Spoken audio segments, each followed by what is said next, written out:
PMN News।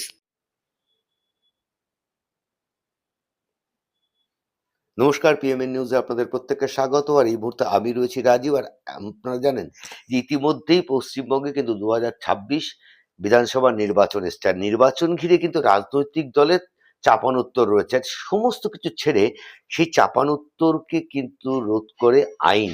আর আমরা সেই একজন আইনজীবীর কাছে এসেছি, জয়ন্ত মজুমদার। তাকে আমরা পিএমএন নিউজ থেকে আন্তরিক ধন্যবাদ জানাই প্রথমেই তার সময় নেওয়ার জন্যে। জয়ন্তবাবু, আমরা প্রায়শই শুনি যে উকিলে বাঘে ছুলে এক ঘা আর উকিলে ছুলে 100 ঘা। এই কথাটার তাৎপর্য কি সত্যি? ঠিক। নমস্কার। ঘটনা হচ্ছে এরকম কোনো কথা নেই। এগুলো মানে অ্যাকচুয়ালি প্রচলিত প্রবাদ। বাঘে ছুলে 18 ঘা, উকিলে ছুলে 17 ঘা না কি বললেন? এ এরকম কোনো ব্যাপার নয়। ঘটনা হচ্ছে আমরা মানে লয়ার আরকি, উকিল বাবুরা একটা অন্যায়ের বিরুদ্ধে কারোর পক্ষ হয়ে লড়াই করে, কারো স্বার্থের জন্য রক্ষা করে, কারো অধিকারের জন্য রক্ষা করে। এবার সেক্ষেত্রে কিছু অসাধু উকিলবাবু কিছু exploitation করে ঠিকই। তো সেই ক্ষেত্রে এরকম কোনো ব্যাপার নেই যে উকিলে ছুলে 17 ঘা। আ ঘা কেন হবে? একটা উকিলবাবুর কাছে তো মানে অধিকার রক্ষার লড়াইয়ের জন্যই মানুষ আসে, বা একটা আ শোষিত, নিপীড়িত বা যার সঙ্গে অন্যায় হয়েছে সেইসব লোকজনই আসে। আচ্ছা, এরকম কোনো ব্যাপার নেই। আপনি বলছেন মানে যারা আইনজীবী তারা সবসময় মানুষের জন্য লড়াই করে। বর্তমানে শাসক বিরোধী যখন তরজা শুরু হয়, প্রত্যেকে যখন আইনের দরজায় গিয়ে কড়া নাড়ায়, তখন শাসক বিরোধীদের এবং বিরোধীরা শাসকদের উপরে বলে আইন তাদের কেনা। এ প্রশ্ন ওঠে কেন? অ্যাকচুয়ালি কিছু মানে এই পরিপ্রেক্ষিতে কিছু দেখা যাচ্ছে। দেখুন, কিছু প্রভাবশালী লোক, কিছু বিত্তবান লোক, তারা নামি দামি লয়ারকে হায়ার করে সেই মামলাটাকে ত্বরান্বিত করে উম হিয়ারিং করে নিচ্ছে। অথচ একটা আ মানুষ বিচার প্রার্থী, সে দিনের পর দিন যাচ্ছে আদালতে, তার বিচারটা হচ্ছে না। এটা একটা বাস্তব কথা। যে আইনের কিছু প্রভাবশালী ব্যক্তির ক্ষমতায়, বা কিছু অর্থশালী ব্যক্তির ক্ষমতায় আইনটা ত্বরান্বিত হয়। সেক্ষেত্রে সুপ্রিম কোর্ট, হাইকোর্ট এই ক্ষেত্রে বিভিন্ন রকমের প্রভাবশালী লয়ারকেও নিয়োগ করে তাদের পক্ষে বা বিপক্ষে আনার একটা প্রক্রিয়া ত্বরান্বিত হয় বলে সেইজন্য এই কথাগুলো হয়তো লোকজন বলে যে মানে আ আইনের প্রভাবশালী লোকের ভূমিকা রয়েছে। আর তাছাড়া আইনের দেবী হচ্ছে মানে লেডি জাস্টিস। তার চোখ বাঁধা। তার কাছে সবাই সমান। কে ধনী, কে বড়লোক, কে বিত্তবান, কে গরিব সেটা ম্যাটার করে না। কে হিন্দু, কে মুসলিম। হ্যাঁ, তবে সেক্ষেত্রে হিন্দু, মুসলিম, হিন্দুদের আ আ একরকম মানে একটা আইনে বিলংস করে। মুসলিমদের আবার কিছু পার্সোনাল ল আছে, সেগুলোর ব্যাখ্যা আলাদা। সেগুলো আ অন্যান্য ক্ষেত্রে প্রযোজ্য হয়। বিশেষত আ মানে জায়গা জমি বিভাগ বন্টনের ক্ষেত্রে, বা তাদের বিবাহ সংক্রান্ত বিষয়ে বা বিচ্ছেদ সংক্রান্ত বিষয়, সেগুলোতে ম্যাটার করে। কিন্তু অন্যান্য ক্ষেত্রে যদি কোনো অপরাধ করে, হিন্দু যেমন অপরাধ করবে, খ্রিস্টান যেমন অপরাধ করবে বা মুসলিম যেমন অপরাধ করবে, তাদের জন্য আইন সবার কাছে সমান। আপনি যখন জায়গা জমির সম্বন্ধেই আসলেন, তখন আপনাকে খুব জিজ্ঞাসা করতে ইচ্ছে করছে, বর্তমানে বিভিন্ন জায়গায় মানুষ বাড়ি বিভিন্ন কারণে ভাড়া দেয়, বাড়ি বা দোকান। সেক্ষেত্রে দেখা যায় ভাড়াটিয়াকে তুলতে গেলে প্রশাসনের থাবা পড়ে। অনেক ক্ষেত্রে যারা প্রশাসন চালায়, ভাড়াটিয়া তোলার জন্যে বা ভাড়াটিয়া বসানো কি অপরাধ? না, ভাড়াটিয়া বসানো বা ভাড়াটিয়া তোলা সেসব অপরাধ নয়। ভাড়াটিয়া একটা লিগ্যালাইজড প্রসেস, কিন্তু তাকে নির্দিষ্ট নিয়ম মেনে ভাড়াটিয়ার সঙ্গে চুক্তি করতে হবে। ভাড়াটিয়া প্রথমত ১১ মাসের বেশি চুক্তি করলে তার একটা রাইট থেকে যায়, আমরা আইনে বলি। কিন্তু সেক্ষেত্রেও আ আ ব্যাখ্যা রয়েছে। সে যদি সঠিক সময়ে ভাড়া প্রদান না করে, বা আ ভাড়া দিতে অস্বীকার করে, বা বিভিন্ন সময়ে গড়িমসি করে, সেগুলো সেক্ষেত্রে আইনি সহায়তা নিতে পারবে। কিন্তু যদি ১১ মাস করে ভাড়া আ কোনো ভাড়াটিয়া ভাড়া দেয়, তাহলে সেক্ষেত্রে অসুবিধা হওয়ার কোনো কথা নয়। বেশিরভাগ ক্ষেত্রে আমরা দেখতে পাই একটা যুব সমাজ বর্তমানে যেভাবে চলছে, আইন তাদের মাঝে মাঝে আটকায় ঠিকই, শাসক প্রশাসন আটকায় ঠিকই, আবার আইনের কাছে গেলে তারা ছাড়া পেয়ে যাচ্ছে কেন? অনেক অনেক গরিত অন্যায় করেও তারা ছাড়া পেয়ে যায়। এইটা একটা বাস্তব কথা বলছেন। ঘটনা হচ্ছে এক্ষেত্রে কিছু রাজনৈতিক ইন্টারফারেন্স থাকে, কিছু প্রভাবশালী ব্যক্তির ইন্টারফারেন্স থাকে। আমি আমার এক অভিজ্ঞতা থেকে বলছি। একটা সামান্য মানে আ কি বলবো? নন কগনিজেবল অফেন্স এর মামলা। মানে একজন কাউকে গালিগালাজ করেছিল, মারধর করেছিল। এই একটা অভিযোগ একজন উম একজনের বিরুদ্ধে থানাতে গিয়ে করে। তো যথারীতি একেবারে মিথ্যে অভিযোগ। মিথ্যে অভিযোগটা যখনই করে তখন পুলিশ অফিসার সেই অভিযোগ পাওয়ার পরে অভিযুক্ত ব্যক্তিকে ডাকে।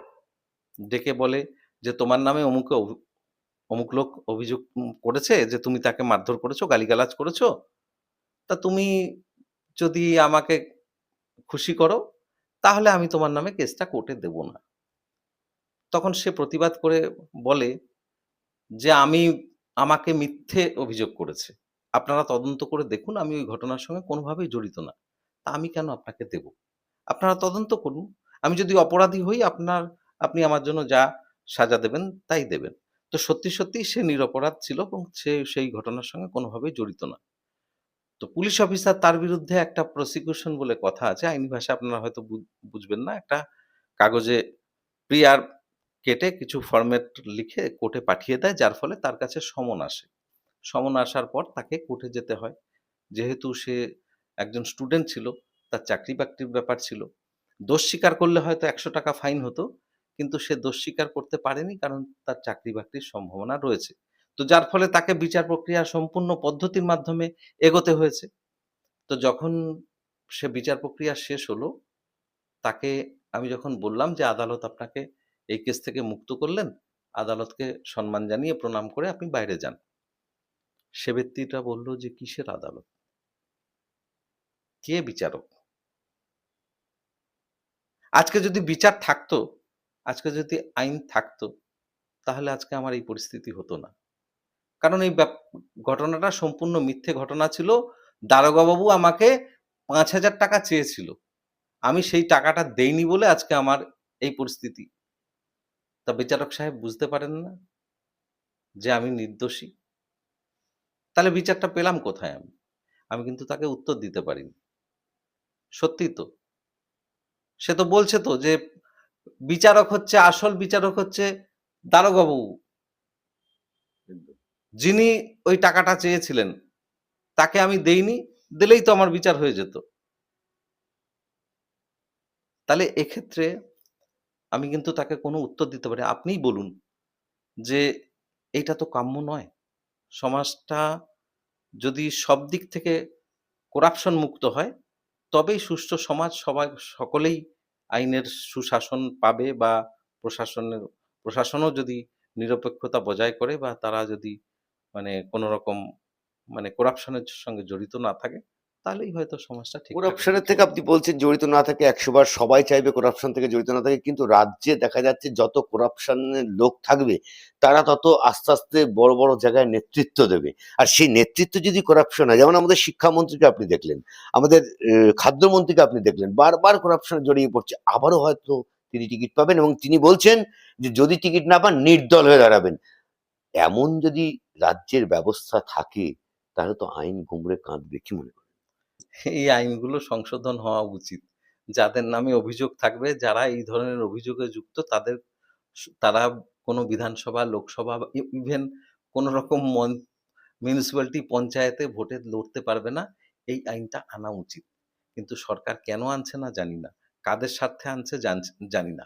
ঘটনা হচ্ছে কারো সম্বন্ধে আমি ব্যক্তিগত মতামত বলব না। তবে আমিও দেখেছি। বর্তমানে শিক্ষামন্ত্রীর বাড়ি থেকে কোটি টাকা উদ্ধার হয়েছে। তার বান্ধবী ছিলেন, বান্ধবীর ফ্ল্যাট থেকেও কোটি টাকা উদ্ধার হয়েছে। তিনি নিজেও বলছেন যে আমার বান্ধবী থাকতে পারে এই বয়সে। সেগুলো তার ব্যক্তিগত ব্যাপার।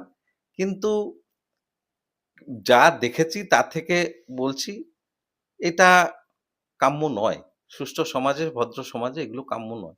আপনি একজন আইনজীবী, দীর্ঘদিন ধরে আইনের সঙ্গে মানুষের সেবা দিয়ে যাচ্ছেন বিভিন্নভাবে। বর্তমানে আপনি বলছেন যে এই পরিস্থিতি কাম্য নয়। আগামী ভবিষ্যতের কাছে তাহলে কি থাকবে? হ্যাঁ, এটা অবশ্যই আপনার যেমন প্রশ্ন আমারও তেমন প্রশ্ন। রাজনীতিতে শিক্ষিত লোক, ভদ্রলোকের সংখ্যা খুব কমে যাচ্ছে। যত সব অশিক্ষিত লোক, গুন্ডা, দাদা, তোলাবাজ এইসব লোকজন রাজ্যটাকে চালাচ্ছে। যার ফলে এই পরিস্থিতি। ভদ্রলোক আসতে চাইছে না এই নোংরামোর জন্য। আপনি একজন আইনজীবী হিসাবে আগামী প্রজন্মকে কি বলবেন? আমি আগামী প্রজন্মকে এই কথাই বলতে চাই যে নিজের যোগ্যতায় বড় হও। এখন এই বর্তমান পরিস্থিতি যা চাকরি-বাকরির নেই।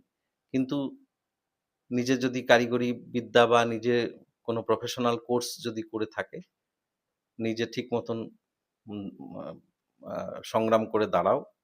কারো ভরসায় থেকো না। নিজের শিক্ষার অর্জন করো। ঠিক একদিন না একদিন তার শিক্ষার কোনো বিকল্প নেই। শিক্ষাই একদম মানুষকে অনেক উন্নত করতে পারে। একদম আপনার কথাতেই আসি। শিক্ষা যখন আপনি বললেন, এখন বর্তমান অভিভাবক অভিভাবিকারা ভয় পাচ্ছে কলকাতা, যাদবপুর থেকে আরম্ভ করে একাধিক কলেজে ভর্তি করতে। ছেলে বাড়ি ফিরবে কিনা, মৃত্যুর মুখে যায় কিনা, মেয়ে গ্যাং রেপ হয় কিনা। বর্তমান যা পরিস্থিতি, এই পরিস্থিতিই কি চলবে বাংলায়? না, না, না। এটা আমি ১ম এই আপনাকে বললাম যদি রাজ্যে সুশাসন হয়, প্রশাসন যদি দক্ষ প্রশাসক হয়, তাহলে এগুলো তো সমস্যা থাকার কথা না। আপনারা বুঝতেই পারছেন বর্তমানে কি পরিস্থিতি চলছে আর কিছু বলার নেই। নেতারা পুলিশকে রেখে মানে পুলিশ প্রশাসনকে সামনে রেখে তারা তোলাবাজিগুলো চালাচ্ছে, চুরিচামারি জোচ্চুরিগুলো করছে। আর পুলিশরাও তেমনি নেতাদের কাঁধে ভর দিয়ে নিজেরা অসততা অবলম্বন করে যে যেরকমভাবে পারছে রোজগার করছে। এই তো হয়ে গেছে পরিস্থিতি। টোটাল সিস্টেমটাকে চেঞ্জ করা উচিত, পাল্টানো উচিত। একটা সুষ্ঠু পরিবেশ হওয়া উচিত। যাতে আগামী দিনে এই আ আমাদের এই বাংলাকে সকলের বাসযোগ্য করা যায়।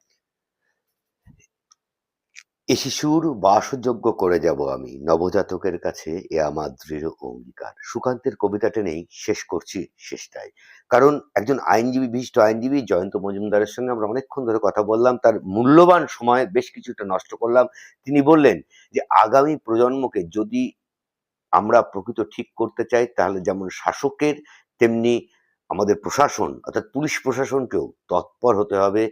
তবেই আগামী দিনে বাংলা শুধু নয় সারা দেশ ভালো উজ্জ্বল ভবিষ্যৎ দেখতে পাবে। নদিয়ার চাকদা থেকে ক্যামেরায় বিশ্বরূপের সঙ্গে রাজচর্যি রিপোর্ট, পিএমএন নিউজ বাংলা। जनहित से जुड़ी खबरों के लिए पीएमएन न्यूज को लाइक करें, शेयर करें और चैनल को सब्सक्राइब जरूर करें।